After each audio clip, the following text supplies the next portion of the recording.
I know you're living in the past and you have to stop.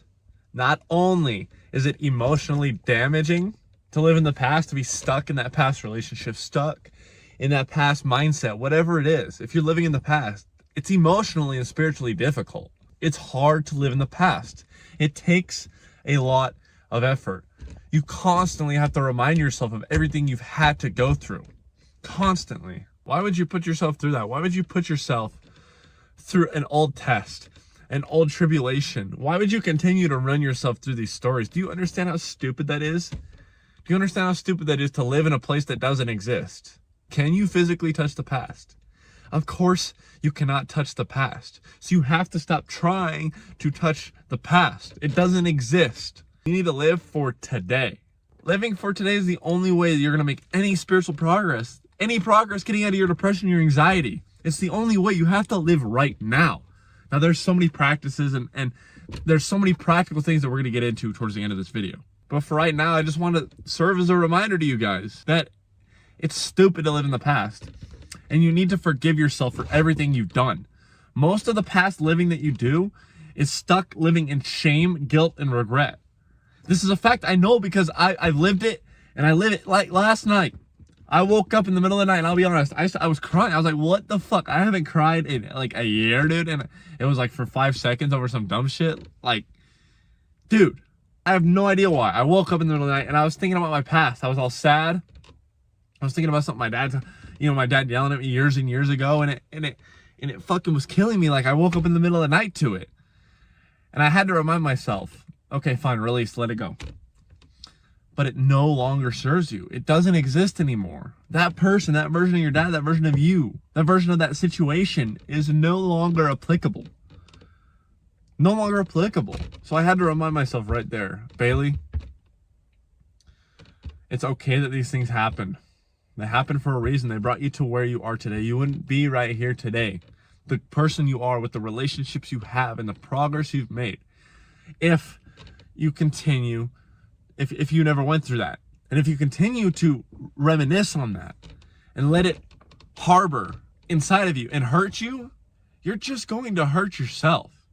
You're just going to continue to hurt yourself, and you're going to go back into those old thought patterns. You know, a big problem that I deal with in my day-to-day spirituality, my day-to-day decisions, and what just kind of haunts me in my journey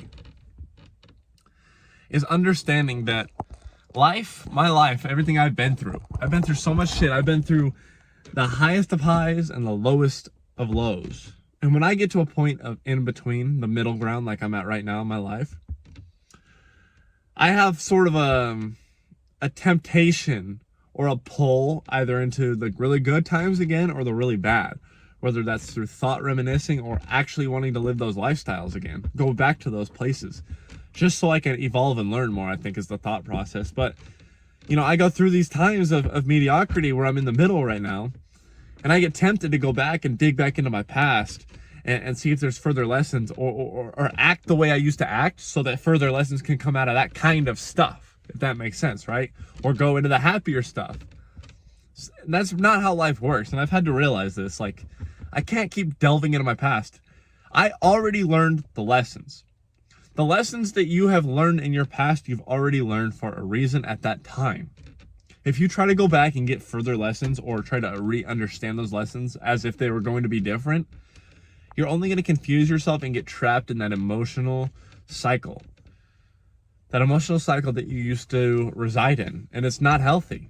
That's how you get caught in these thought patterns, these cycles of, oh my God, I regret what I did in high school. I regret this. I regret doing that drug. Or I even regret relapsing yesterday or something like that, you know? You got to stop living in regret and guilt. On the Schumann resonance chart, I think is what it's called, or Hawkins resonance chart. I think it's Hawkins chart of consciousness. I'll put a picture here. But as you can see, guilt and shame are towards the bottom. That's one of the lowest vibrations that you can exude or inhibit, right? So you need to stop. You need to stop. The past doesn't exist. Can you touch the past? Can you go back? Can you? No. Now, into the techniques that I wanted to talk about, like I said just a minute ago. A big technique that I have to sort of remind myself of as the past starts to come back up and resurface is what I just stated, is that it doesn't exist anymore, Bailey. It does not exist. Can you go back and touch it? Yes, you can watch the Snapchat memory. Yes, you can watch the videos and you can dig back into your mind and imagine it. But can you physically be there again and fully spiritually be there again? With your full essence? No, of course you cannot. So why in the would you try? Why in the would you trying that alone? The stupidity and monotony, or more like the asinineness of it, alone is enough to cause you to suffer.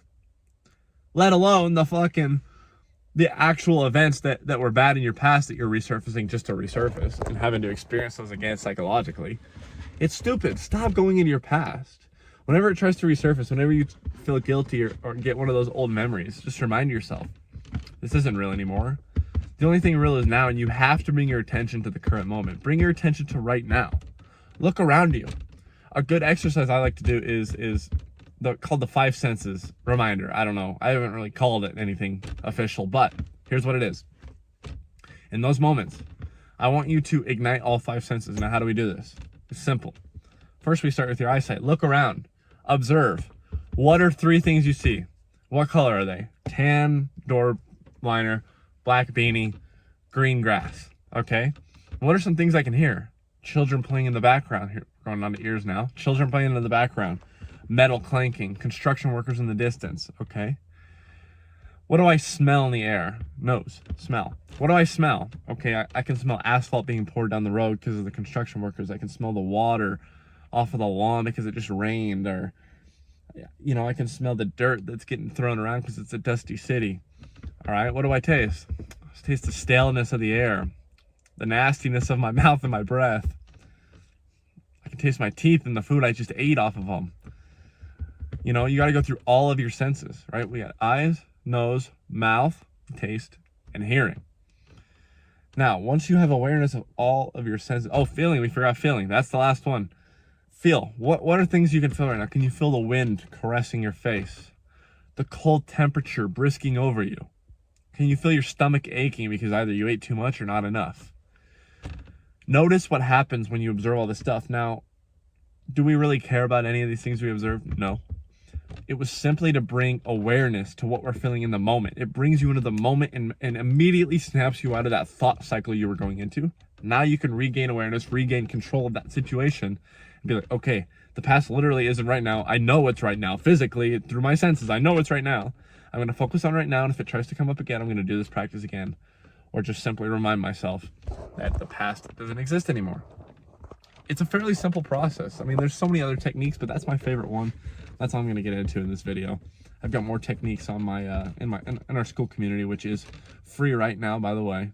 Free right now. It's got 15 courses in it. Shameless plug. Link in the description. It's the first link in the description. It's the only time I'll plug it this video. But yeah, guys. Stop living in the future. Stop living in the past. The future is easy. It hasn't happened yet. How could you even want to predict it?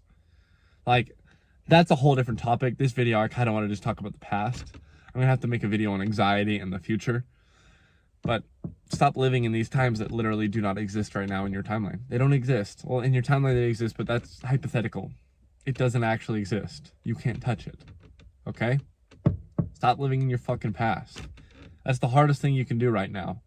Especially if you're trying to move forward in your life, especially if you're trying to make progress, especially if you're trying to escape your depression, escape your anxiety, chase your dreams, start that business, whatever your self-improvement journey is, connect higher spiritually to God, whatever that is. Holding on to the past is only holding you back, only holding you away from that progress. So if you want to make that progress, let go of the past, let go. It's hard. Holding on to the past is hard. Okay? If you got anything out of this video, hit that like button, hit the subscribe button. All the links in the description, as I mentioned. And on that note, VEXED family, we will catch you in the next video.